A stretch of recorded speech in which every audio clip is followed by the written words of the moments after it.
North కరోలినాలో అంగరంగ వైభవంగా సీతారామ కళ్యాణం జరిగింది. కేరీలో ఎస్వి టెంపుల్లో ఇసుకేస్తే రాలనంత జనం హాజరయ్యారు.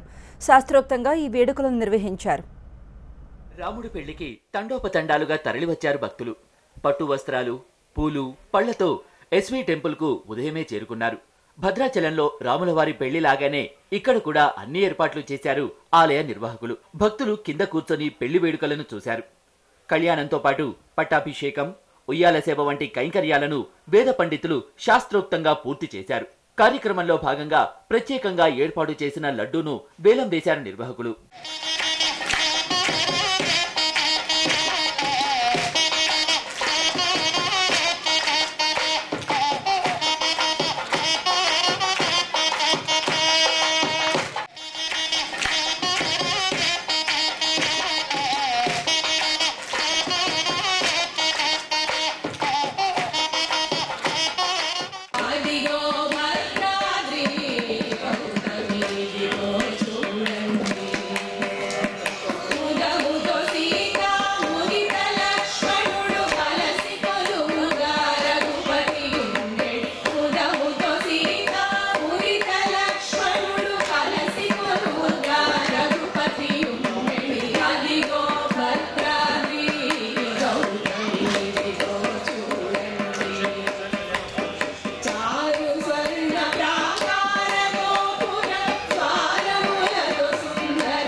మణికారిలో శ్రీ హనుమత్ సమేత శ్రీ సీతారామ లక్ష్మణ కళ్యాణ మహోత్సవం చాలా వైభవోపేతంగా అర్చకుల సామర్థ్యంలో చాలా చక్కగా వైభవంగా జరిగింది. కాబట్టి మన దేవాలయ సిబ్బంది అలాగే వాలంటీర్లు కూడా చక్కగా సేవా కైంకర్యములు చక్కగా చేసుకున్నారు. కాబట్టి వారికి కూడా శ్రీ హనుమత్ సమేత శ్రీ సీతారామ లక్ష్మణ అనుగ్రహము సీతారామ లక్ష్మణ స్వామివారిని సదా ప్రార్థిస్తున్నాం.